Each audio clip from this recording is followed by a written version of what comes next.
No dia 1º de abril de 1964, foi desfechado um golpe militar no Brasil. Um golpe que implantou um regime autoritário que durou mais de 20 anos.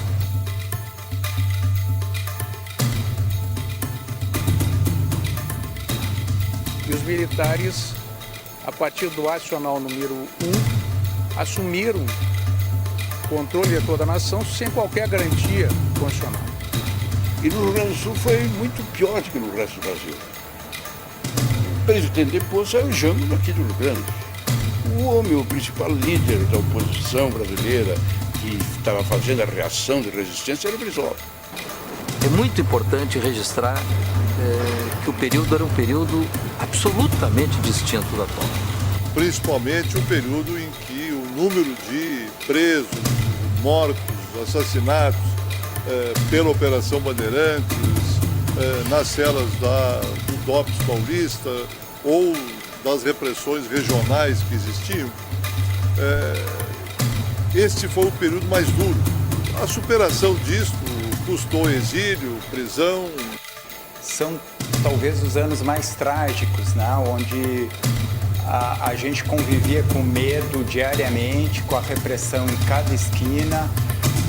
Isso certamente deixou marcas para essa geração que não tem maneira de resolver. Foi abafada uma geração. Tá? Eu acho que esse foi o grande prejuízo, tá? Que nos trouxe essa uma ditadura. Que foi um período que a gente só não pode esquecer porque tem que servir de exemplo para a gente poder não repetir e incorrer nos mesmos erros. Então, no Rio Grande do Sul era impressionante, quer dizer, a fronteira do Rio Grande do Sul era uma fronteira realmente armada e violenta. O Glênio Pérez era um radialista, jornalista conhecido. Marcos Claros era um líder popular. E nessa crescente insatisfação popular foi aumentando. E eu me lembro, inclusive, da propaganda do Klasman nas campanhas. Ele tinha um slogan: vote contra o governo.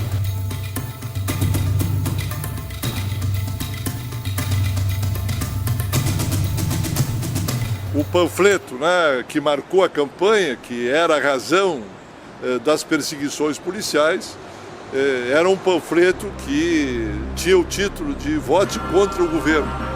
Hoje pode ser banal, né? Isso pode ser...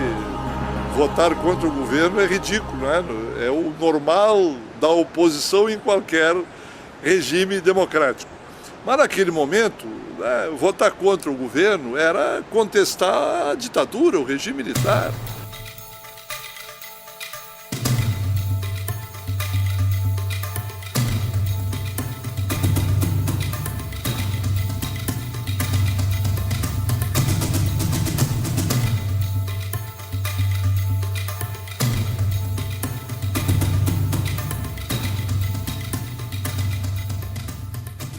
Esse golpe tem alguns antecedentes que é importante registrar.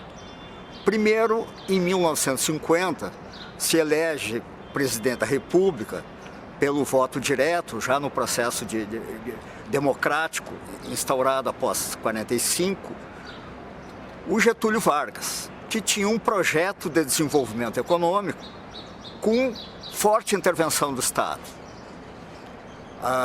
Esse projeto de desenvolvimento econômico com intervenção forte do Estado tinha a oposição, a resistência de alguns setores nacionais e internacionais que tinham um outro projeto. E os setores nacionais implicavam na burguesia brasileira, em sua maior parte, na mídia, majoritariamente a mídia, tá? A grande mídia principalmente, a igreja, os setores dominantes da igreja, os setores conservadores da Igreja Católica e um leque de forças financiados principalmente pelos norte-americanos, alguns diretamente através da CIA.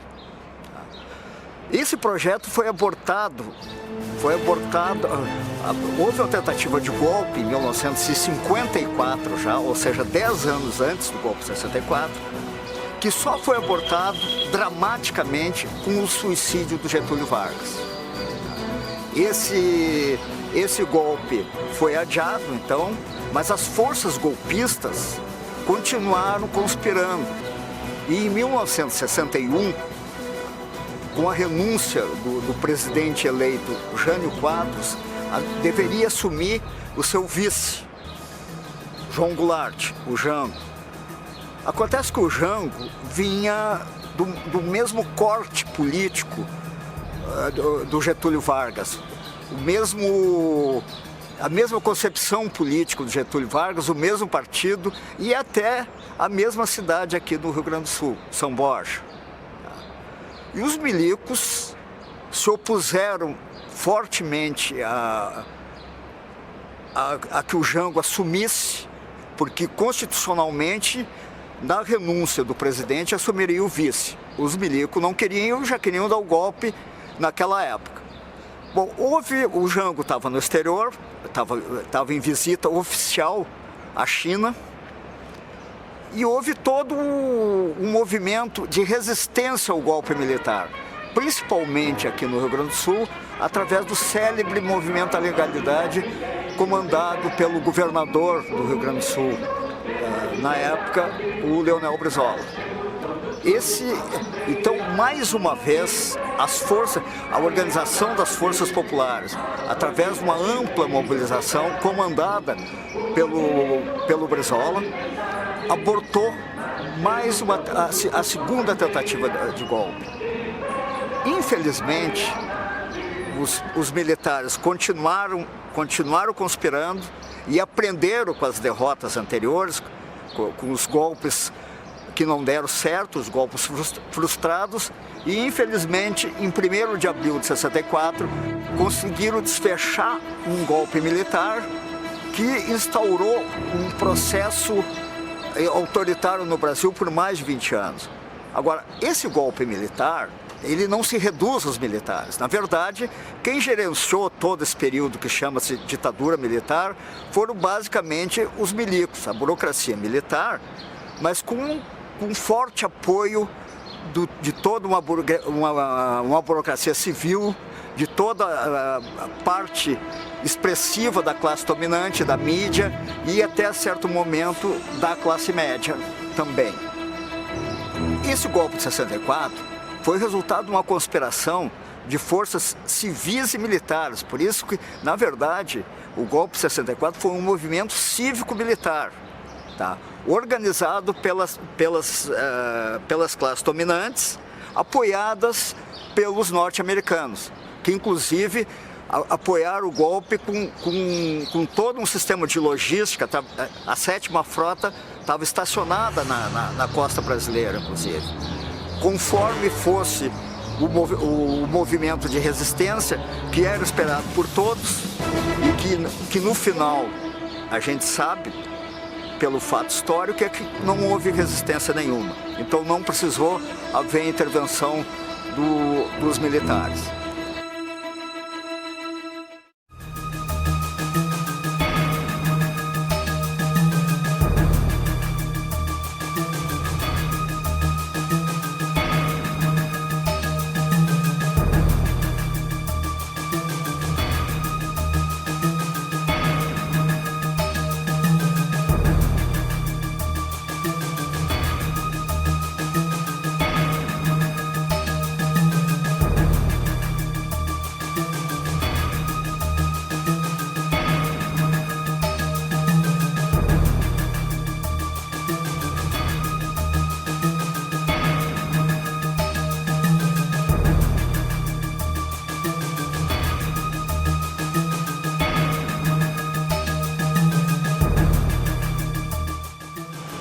Quando a gente não vive determinados momentos, a gente talvez tenha grandes dificuldades de se interpretá-los.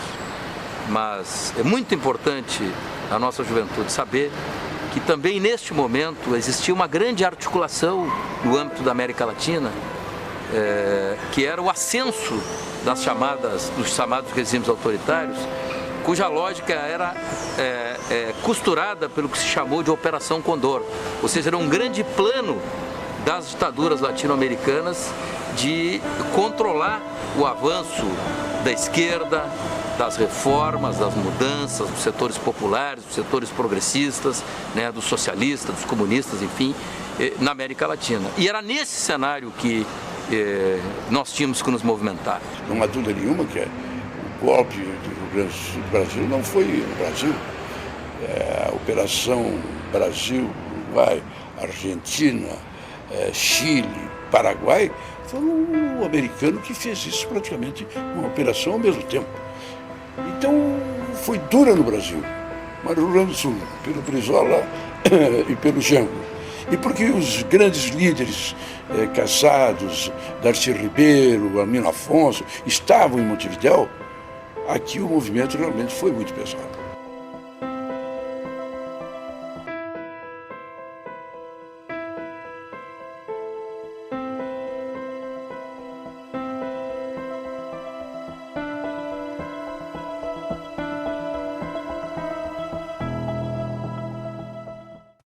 A gente tem que cuidar muito, tá, para procurar colocar agora, não a visão que a gente tem agora, que muitos infelizmente mudaram e até passaram de lado, mas a visão que nós tínhamos lá.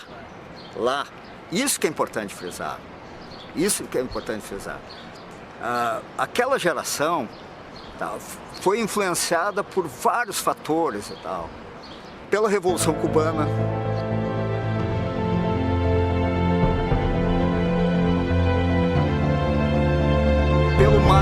pelo maio francês, todo o movimento que se seguiu ao maio francês na Europa e em várias partes do mundo, e tal, inclusive aqui, trazendo algumas bandeiras que até então não existiam na esquerda, como a questão da sexualidade, do homossexualismo, da ecologia, uma série de questões que tornaram mais amplo a visão da esquerda e que influenciaram bastante a esquerda. A luta anti-imperialista das antigas colônias e tal, a guerra do Vietnã, tudo isso influenciou e criou toda uma espécie de um romantismo revolucionário, tá?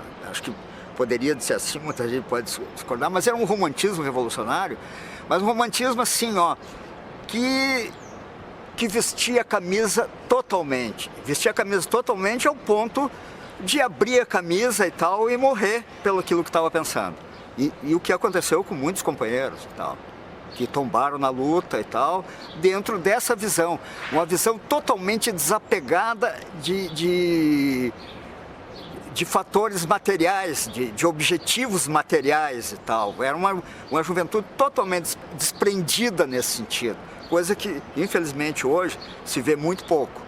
Eu não sei se isso dá para situar bem o que era a juventude na época, e essa juventude de esquerda, essa juventude do movimento estudantil, essa juventude que acabou entrando no processo de luta armada e que depois contribuiu no PDT, no PT, no movimento da anistia, e vem contribuindo até hoje, inclusive, não é por acaso que tem uma companheira que eu militei com ela, que foi minha comandante, inclusive, que chama Dilma Vana Rousseff, que é a presidente da República nesse momento.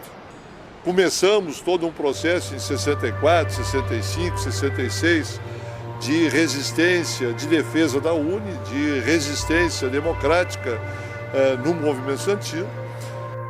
Assim como aqui em Porto Alegre tinha um setor jovem que tinha a hegemonia da esquerda, e aí entra vários grupos de esquerda, no interior, apesar de ser minoritário no setor jovem estadual, tinha várias cidades onde a hegemonia ou o pessoal de esquerda tinha uma posição forte, como por exemplo Santa Maria, Pelotas, Bagé, uma série de lugares. Aqui na região metropolitana, Viamão, Cachoeirinha, Alvorada, vários lugares e tal, tinha grupos que ou eram hegemônicos no setor jovem estadual ou estavam lá dentro lutando. e em 67 eu me mudei para Porto Alegre. Vim estudar no Dom João Becker. Terminei o curso de ginásio e vim para o Dom João Becker. Ali eu estudava à noite, o colégio só tinha segundo o curso científico à noite, eu tinha o dia mais ou menos para me movimentar, né? Eu estava com 16 anos e comecei com aquela coisa política que vinha da polícia estudantil, eu logo fui procurar o Grêmio Estudantil do Becker, né? E ali tinha um grupo que trabalhava e tal, teve a primeira eleição na metade do ano, eu me envolvi naquela eleição, o Carlos Eli concorreu ao presidente do Grêmio, lá, nós apoiamos e tal, fizemos todo um movimento. E tinha uma gurizada na volta, né? Dentro dessa gurizada, uma gurizada que estava também querendo se iniciar, porque ele sentiu assim. E dentre eles tinha o Marcos Klasman, né?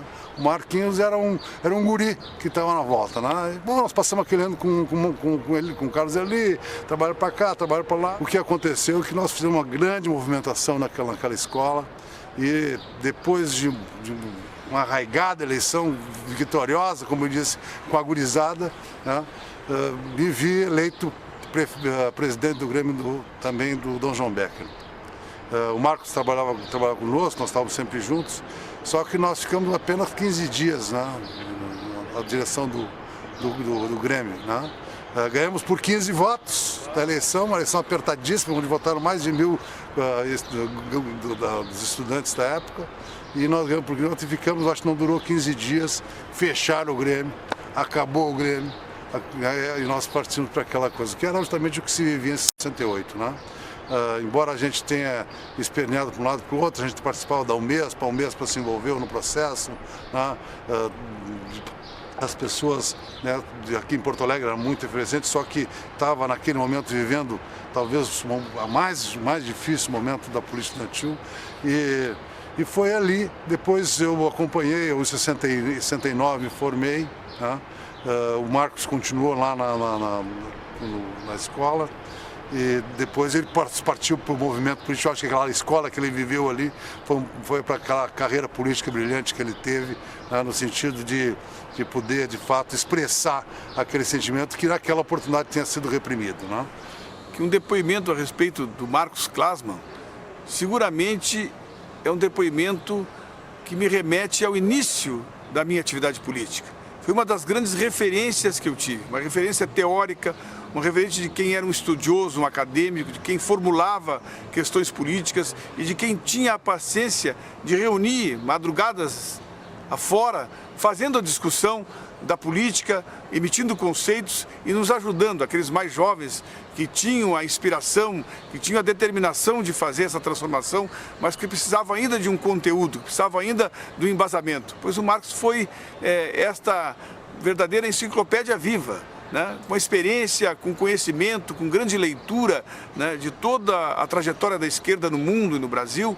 Ele, de alguma forma, nos provocava a cada vez mais aprofundar a nossa base teórica, para a partir daí, então, realizar os movimentos práticos necessários para a transformação. Desde a minha tenra idade, eu sofri, do ponto de vista pessoal, familiar, das relações, né, o que significou a ditadura, né? Meu pai foi preso, foi torturado, e quando saí do Alegrete, meados da década de 70, com referência, evidentemente, já na resistência ao regime militar, eu, logo que cheguei em Porto Alegre, me associei, me integrei lá no Júlio de Castilhos, um conjunto de resistentes já ao regime, e na sequência conheci, evidentemente, o meu querido amigo, ficou meu grande amigo, Marcos Klasman. Conheci ele em 76, setor jovem do MDB, eu já envolvido com o movimento estudantil, a gente realizando uma semana pelas liberdades democráticas, não havendo mais espaço para que se realizasse a semana dentro da URGS, né, dentro da Universidade Federal do Rio Grande do Sul, acabou um dos debates vindo aqui para a Assembleia Legislativa, e nesse momento que eu, pela primeira vez, conheço, né, o Marcos fazendo uma denúncia. Era um dia de discussão sobre a anistia, sobre a questão dos mortos e desaparecidos, e ele fazia uma denúncia sobre a tortura, né, que os presos políticos tinham sofrido, né, nesse período. Li a carta de uma mãe, né, de um dos presos, foi um momento muito contundente e emotivo de denúncia. Eu, que iniciei a minha vida bem na época da redemocratização, que comecei com a formação do PDT aqui, tive o orgulho de, junto com muitos companheiros valorosos e com Marcos Klasman, pertencer ao GUS, ao Grupo de Unidade Socialista, que era um movimento de esquerda dentro do PDT, que procurava questionar a conduta da linha programática, ideológica do partido, buscando uma guinada mais para a esquerda, buscando firmar mais aquelas propostas do socialismo. E o Marcos Klasman, nesse contexto, foi uma das nossas grandes inspirações, uma das pessoas que era um norte, que era um símbolo. E então o Marcos, para todos nós dessa geração um pouco mais jovem, né, foi um referencial. Foi uma das pessoas que nos inspirou, uma pessoa que participou da nossa formação. Portanto, eu quero dizer que, além, evidentemente, do tema em particular, como entrei na política, acho que não tem nenhuma dúvida que o Marcos foi um cara que ajudou a embalar, vamos dizer, esse certo mergulho meio prodígio. Eu tinha pouco mais de 14 anos quando comecei minha atividade estudantil. E desde lá conheci o Marcão, vou chamar de Marcão, porque é assim que a gente o chamava, e ele passou a ser sempre uma grande referência na resistência, no estilo dele. Ele marca para mim algo que talvez as novas gerações, em certa medida, elas não têm isso muito presente, né? Mas a questão, por exemplo, da inconformidade, né? A questão da rebeldia, né? Outra característica do Marco, e aquilo que nós à época chamávamos de instigar a capacidade crítica, né? Porque nós enfrentávamos o regime, que era um regime autocentrado, autoritário, proprietário, sobretudo, de tudo e de todos, né?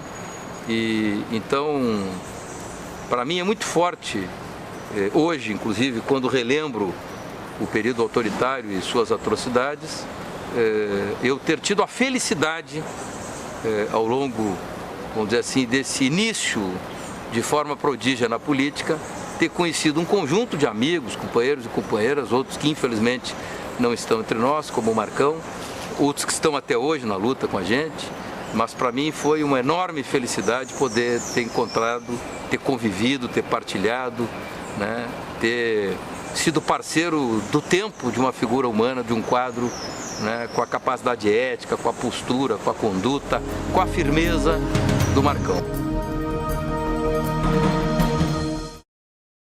E foi lá por 73, 74 que o IEPS começou a funcionar aqui com figuras como o próprio André, o Cristiano Tati, o Busato, que era nessa época dirigente estudantil do centro acadêmico aqui da economia, professores da economia que não tinham tido processos, mas que tinham uma posição crítica também ao regime militar, e isso levou a que nós pudéssemos aglutinar aqui dezenas de pessoas. E claro que a ação política ela precisava ser partidária, ela precisava se concretizar em espaços de disputa de poder. E o setor jovem do MDB, o setor jovem municipal particularmente, o setor jovem estadual na época tinha outra direção, mais moderada, mais comprometida, vinculada com o partido.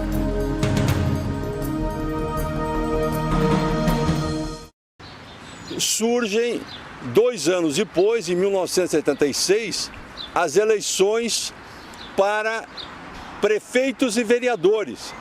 Mas para prefeitos e vereadores não de todos os municípios brasileiros. as capitais brasileiras não podiam eleger o seu prefeito, porque era o governador do estado quem nomeava o prefeito. Então, o que restava para Porto Alegre era eleger os vereadores. Ele dizia, eu quero ser vereador. Quando da campanha do voto contra o governo em 1976. Eu quero ser vereador, mas eu não quero ser vereador para ficar sobre as quatro paredes no parlamento, defendendo, evidentemente, as questões democráticas que são importantes e são necessárias. Mas eu quero ser vereador porque eu quero fazer com que nós retomemos a democracia neste país e eu quero fazer com que o meu povo, o povo mais pobre, o povo excluído, os bairros, as vilas de Porto Alegre, aqueles setores que não tiveram nunca vez e voz na política, possam ser representados. Nós vamos reconstruir, nós vamos derrubar o regime, dizia ele, nós vamos reconstruir a democracia porque nós queremos um país livre. E porque queremos um país livre, um país só é livre se o seu povo é livre. Nesse contexto, o Marcos Klassmann, com um grupo de jovens, lança uma campanha forte, radical. Isso empolgou o eleitorado. E o Marcos foi eleito com uma grande votação.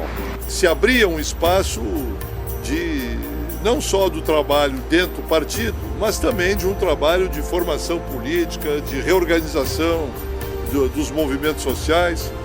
E foi o período em que a gente começou principalmente depois de 74, com a grande vitória eleitoral em 74, pensar a necessidade de termos também uma presença no parlamento.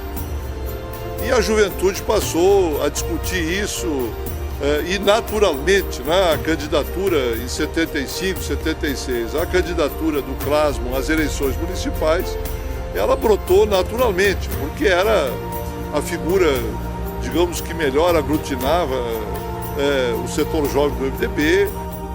Votar contra o governo era votar contra o Estado da ordem, contra o establishment, contra o estado de coisas que o país ainda vivia. Nós estávamos ainda em 76. Os acontecimentos daquela época estão ainda muito presentes.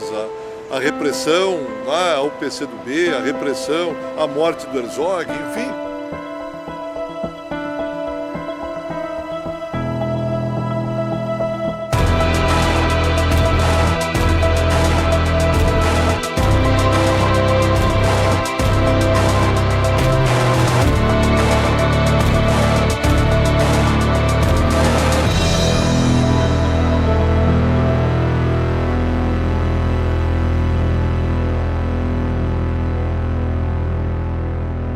Ato público está proibido. Não admitimos passeata nem comício. Está todo mundo preso.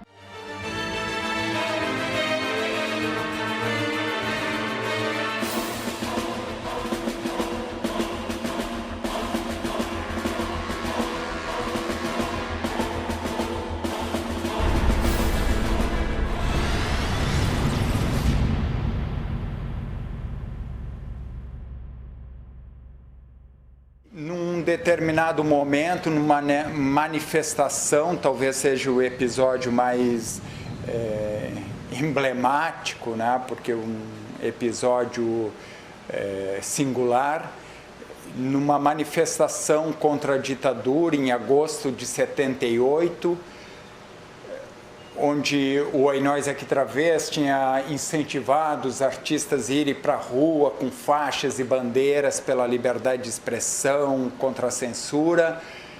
Eu acabei sendo preso, então os policiais do DOPS me bateram, jogaram gás e me largaram para o policiamento da brigada, me arrastar pela Salgado Filho. Isso aconteceu ali onde era o antigo cinema São João, esquina da Vigário, Vigário José Inácio com a Salgado Filho. E nesse momento que eu tomei sem enxergar, chorando, e sendo arrastado pelos pelos brigadianos, vem sendo carregado, também arrastado, um outro preso. E nesse momento nós enlaçamos os nossos braços. E esse outro preso era o Marcos.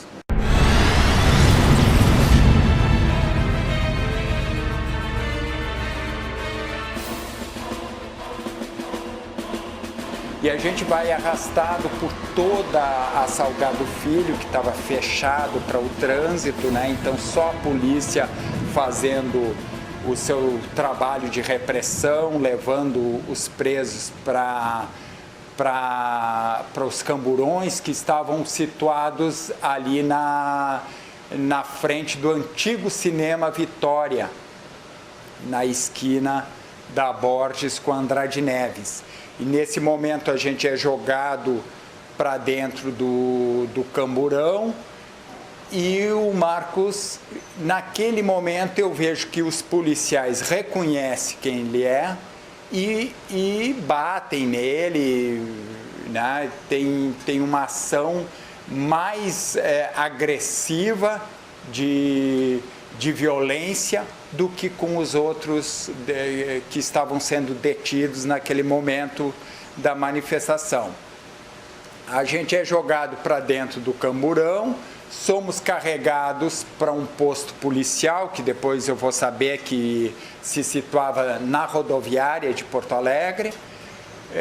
Somos jogados lá nesse posto, tem inclusive com várias humilhações, como um companheiro meu do Oi Nós Aqui Traveso, criador do Oi Nós, o Jusemar Vaz, que é amarrado por uma corda e arrastado até essa dependência policial. Naquele momento, a gente sofre a primeira identificação, né? Ainda pela Brigada Militar, antes da gente ser levado para o DOPS. E nesse momento foi muito importante o posicionamento do Marcos, que naquele estado de medo, de coação, deu um ânimo e um vigor para todos que estavam detidos naquela sala. No momento que ele vai ser identificado, ele se apresenta, ele entrega a carteira de identidade e se apresenta. Marcos Klasman, vereador eleito pelo povo e cassado pela ditadura militar. Isso era uma resposta para nós que nos levou, quando a gente foi carregado, levado para o DOPS, com um vigor, né, de enfrentar o interrogatório que vinha pela frente.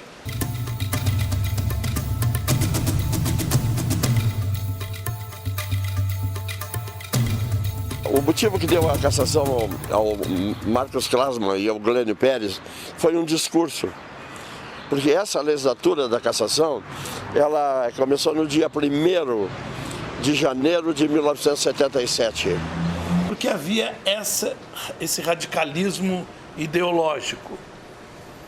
Então os dois se elegem numa avalanche das oposições em todo o Brasil, mas havia ainda a ditadura. Então o Glênio Pérez faz um discurso memorável contra a tortura, exigindo esclarecimentos de vários casos, e ele termina cassado, porque na época, desde o AI1, ato institucional número 1, até o ato institucional número 5, havia essa possibilidade, se cassava sem qualquer explicação as pessoas que contrariassem o governo. Então o Glênio Pérez foi cassado e o Marcos Klasman, naquele jeitão corajoso dele, simplesmente lê de novo o mesmo discurso. O Glênio foi cassado no dia 2 e no dia 15 de fevereiro, o Marcos Klasman foi cassado. Sinceramente, ao examinar esses discursos, à luz do direito, do passado, de hoje, não há nada que pudesse incriminar tanto. A Revolução sentiu-se incriminada, sentiu-se ofendida, porque os atos que eles estavam praticando não eram atos legais. Eram atos baseados no ato institucional, quer dizer, fora da lei e fora da Constituição. Com essa cassação, os atritos se acirraram mais, cada vez mais. Quando se estava assistindo uma sessão da Câmara, ou tomando parte dela, se via claramente, ostensivamente, sem nenhuma inibição, os agentes da Revolução sentados nos lugares destinados ao público e anotando tudo que os vereadores diziam, buscando, procurando, catando alguma coisa para que a Câmara recebesse um puxão de orelha ou o seu presidente fosse chamado lá, como fui muitas e muitas vezes. O tempo passou com essa série de atritos e essa imposição violenta da Revolução. Violenta, o vereador está em casa e recebeu um telefonema anônimo dizendo que em tal caso ele deveria votar assim ou de tal maneira. E o telefone era logo depois desligado. Eu me recordo que a primeira vez que eu vi a palavra anistia ser colocada em algum lugar foi quando o presidente João Goulart morreu em dezembro de 1976. Ele que havia sido cassado em 64, exilado em 64 e que queria voltar ao Brasil, estava impedido, tanto ele quanto Leonel Brizola, quanto todos os outros exilados que se encontravam no Cone Sul, Brasil, Uruguai, quer dizer, Argentina, Uruguai, Chile, como na Europa. Estavam impedidos de retornar ao Brasil, sob pena de serem presos e, inclusive, de serem, mortos. E o presidente João Goulart, que ansiava por voltar ao Brasil, não conseguiu voltar ao Brasil enquanto vivo e faleceu em dezembro de 1976. E aí então foi permitido que o seu corpo entrasse no Brasil e fosse velado em São Borja. Eu me recordo que no velório a senhora Mila Calduro entregou para a filha de João Goulart, Denise Goulart, uma faixa em que estava escrita a palavra anistia, e essa faixa foi colocada em cima do caixão do presidente João Goulart, que estava sendo velado em São Borja. E os jornais de todo o Brasil, inclusive os jornais do Rio de Janeiro, repercutiram a esse fato e publicaram a foto do caixão com a faixa da anistia. E a luta pela anistia foi uma luta muito grande, que envolveu o movimento das mulheres, a Ordem dos Advogados do Brasil, os setores da Igreja e os deputados estaduais, federais, senadores e vereadores. E teve entre eles duas figuras muito importantes, no vereador Marcos Klasman e no vereador Glênio Pérez.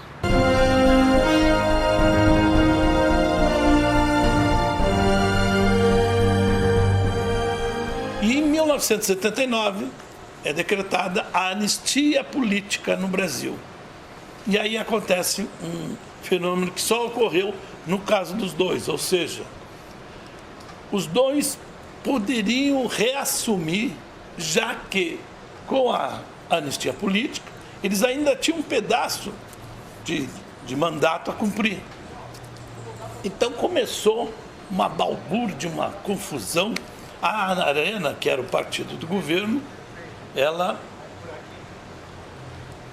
tentou de várias formas, inclusive com uma ação judicial que é outra sentença memorável do Judiciário Gaúcho.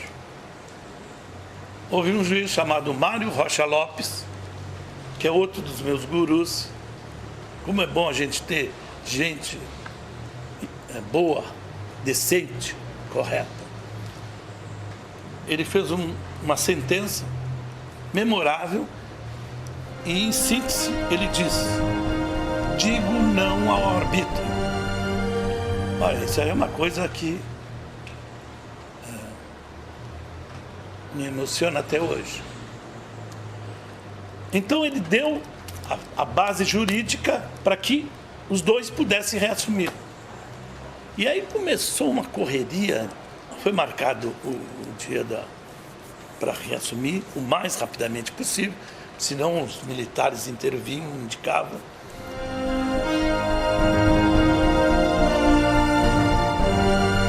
O que me traz aqui no dia de hoje é colaborar com a história de determinada decisão que restabeleceu as cadeiras nos seus titulares, Marcos Klasman e Glênio Pérez. Na verdade, meu pai, Mário Rocha Lopes, foi quem teria proferido essa decisão, quem proferiu, na verdade, essa decisão em 1979. Marcos Klasman e Glênio Pérez teriam sido cassados porque teriam se manifestado na tribuna da Assembleia, aliás, da Câmara de Vereadores, em favor dos direitos humanos. E esse teria sido o mote da cassação de ambos. Em razão disso, surge então em 1979 a lei da anistia, a lei 6689, se não estou enganado, lei esta que permitiu uma interpretação e com esta interpretação levou-os novamente a assumir os cargos na Câmara de Vereadores de Porto Alegre. Inconformados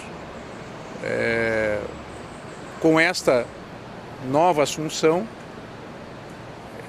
os mandatários da Arena, na época, ingressaram com mandado de segurança, objetivando a retirada daqueles cargos porque influenciariam no quórum, inclusive, das deliberações da Câmara de Vereadores. Este foi, na verdade, o objetivo do mandado de segurança, que no final é denegado por decisão então, do juiz então, da Vara da Fazenda Municipal, Mário Rocha Lopes. Inclusive, estiveram na casa de meu pai, pedindo que o meu pai assinasse mandados de busca e apreensão em branco, coisa que ele se recusou terminantemente. Aliás, ele foi conhecido efetivamente como uma pessoa que não colaborava jamais com a Revolução de 64. Ele era extremamente hostil, segundo os militares, com a Revolução. Isso os levou a ingressar com várias representações do Tribunal de Justiça, inclusive prejudicando a carreira do velho, algo com o qual ele não se importava. Aliás, meu pai era extremamente discreto, se estivesse vivo eu não estaria aqui prestando esse depoimento, nem ele. Ele não gostava ele achava que a fase dele havia passado, ele tinha feito o que ele achava correto e por essa razão ele não entendia que não precisava, né, ficar comentando, trazendo de novo aqueles fatos que foram importantes no cenário, a meu juízo, no cenário jurídico nacional.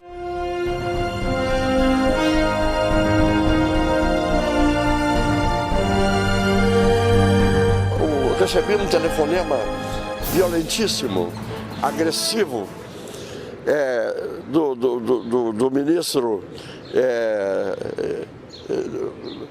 do ministro do Direito, do Petrônio Portela.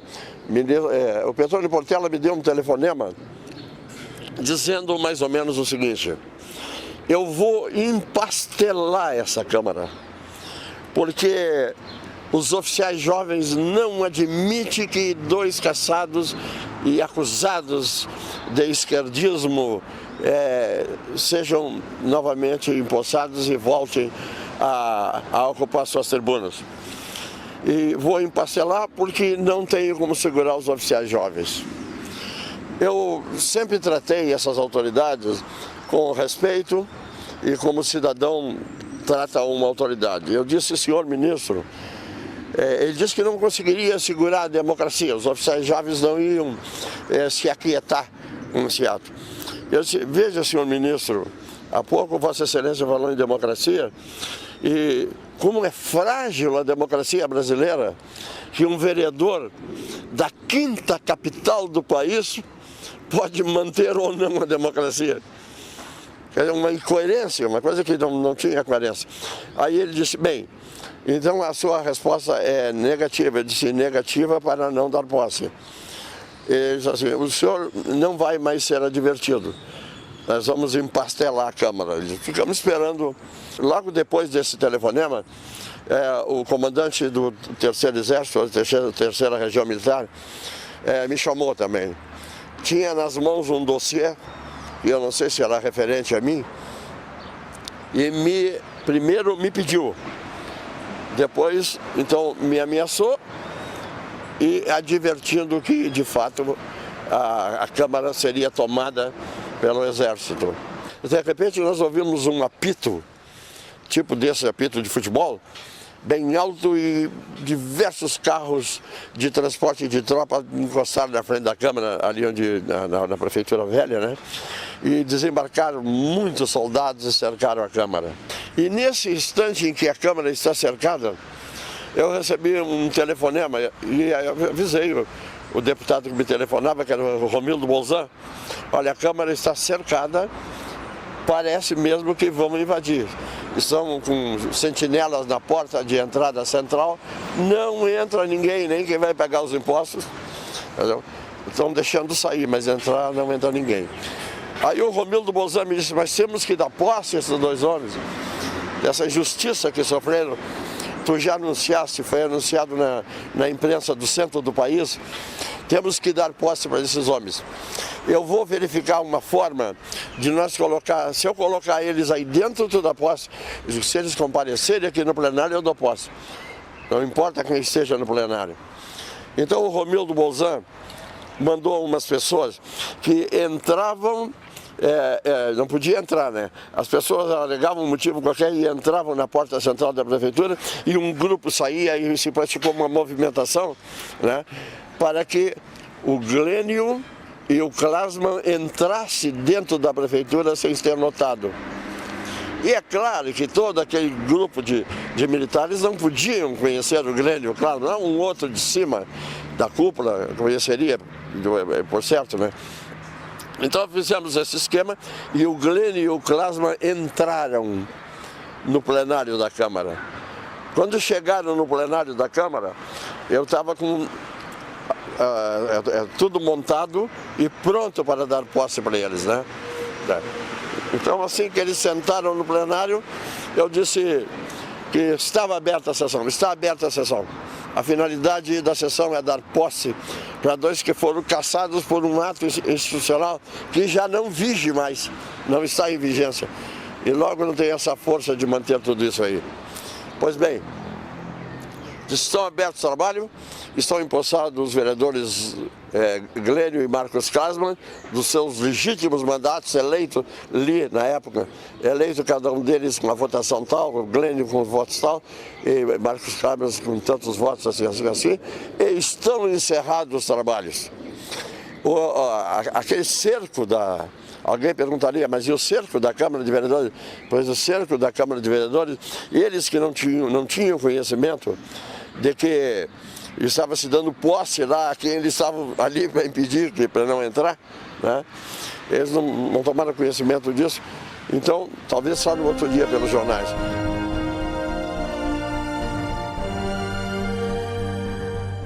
E agora, depois de toda essa trajetória que eu felizmente pude traçar da minha vida, sendo deputado estadual e sendo prefeito pelo PDT, sendo depois prefeito 2 vezes e agora vice-governador do estado pelo PSB. Eu tenho, na lembrança dos ensinamentos do Marcão, seguramente um dos maiores patrimônios culturais, ideológicos que eu tenho na minha vida, e quero agradecer muito a oportunidade que tive de conviver, de conhecer e conviver com o Marcão.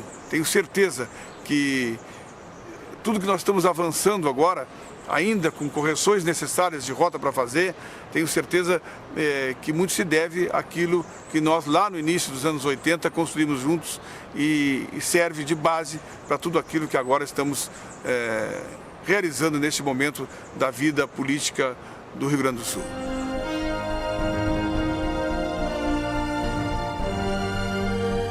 Eu acredito que o Marcos talvez seja um exemplo singular dessa geração de resistentes dessa década de 70, onde a gente sofreu tanta repressão, tanta pressão, tanto medo, e sempre eu vi nos atos do Marcos essa coragem de enfrentar um sistema repressivo. Isso certamente foi um exemplo para a minha trajetória. Então, poucas vezes nos encontramos. Eu lembro que a última vez que eu encontrei o Marcos, a gente chamou ele para um debate. A gente estava realizando a peça do Brecht, A Exceção e a Regra, e a gente chamou ele para debater a questão da justiça numa sociedade de classes. E sempre nos momentos que eu ouvi o Marcos falar,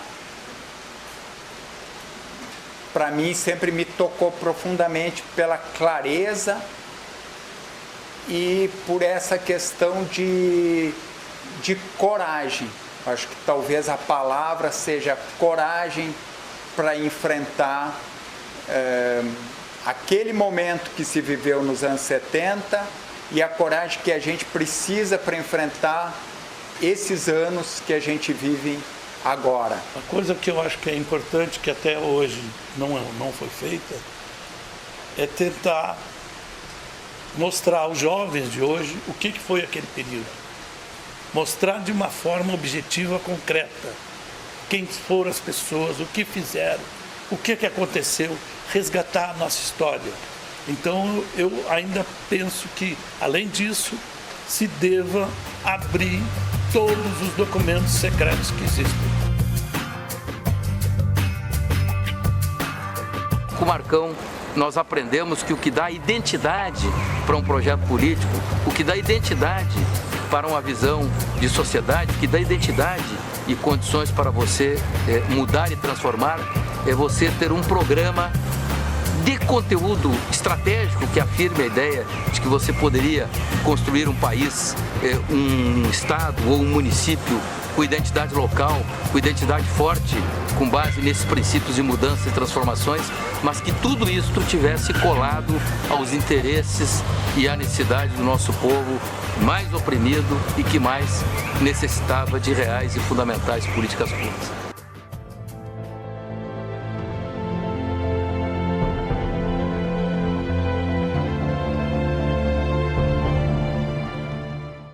No momento em que se inicia a campanha eleitoral para a escolha dos vereadores de Porto Alegre, na qual participamos com um representante, vemos como primeira tarefa a apresentação de um programa, de proposta de trabalho a ser desenvolvido.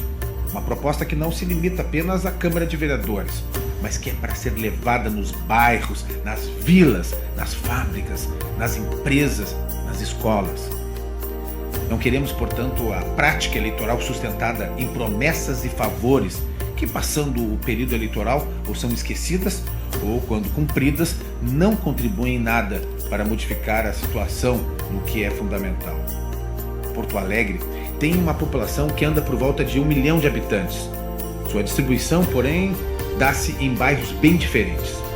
Uns são residenciais, onde as ruas são asfaltadas, arborizadas, sinalizadas, têm calçadas largas, lisas e ajardinadas.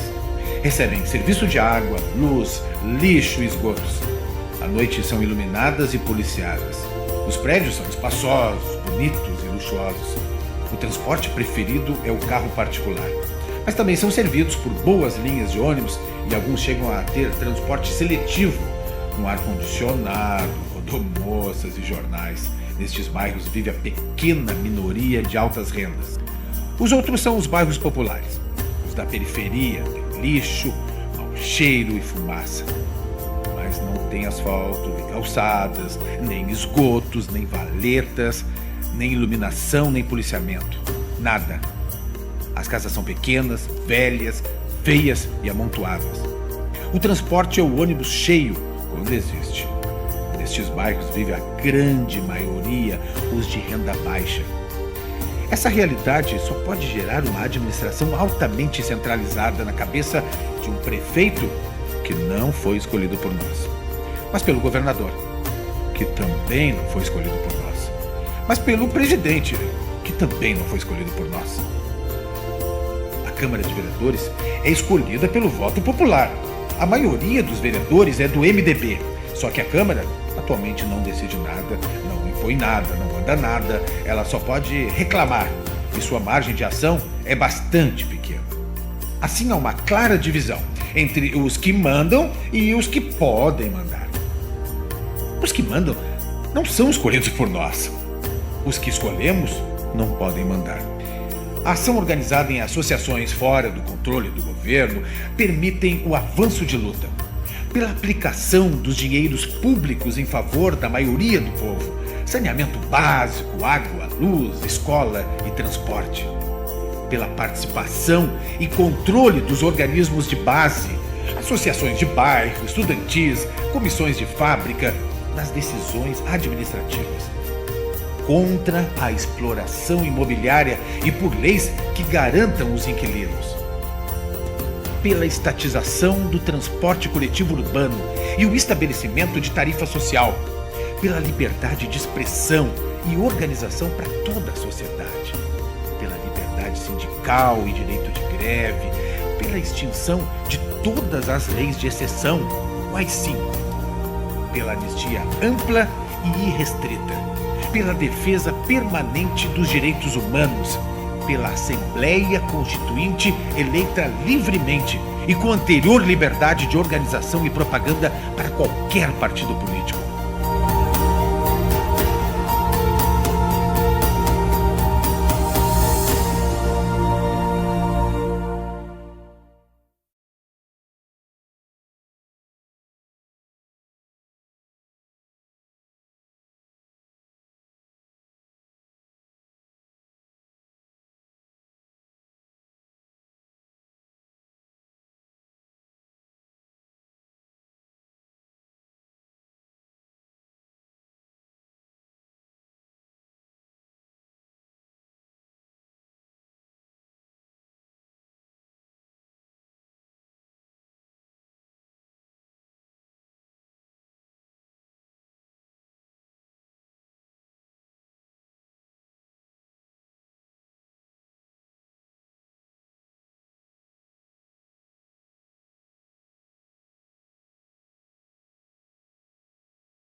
Eu acho que uma das coisas corretas que aconteceu em Alvorada foi a homenagem que fizeram ao Marco Klasman aqui, né? Uma das justificativas é o fato dele ser professor e a influência do professor na juventude, né? Isso faz parte da justificativa da criação do nome da praça em nome do Marco Klasman. Eu acho que é justa a homenagem, porque ele transmitia isso para a juventude, quer dizer, ele terminou formando gente, politicamente, não só do ponto de vista pedagógico, mas politicamente ele terminou formando gente. Porque os alunos terminaram o aluno se influencia com o professor é uma referência para qualquer aluno.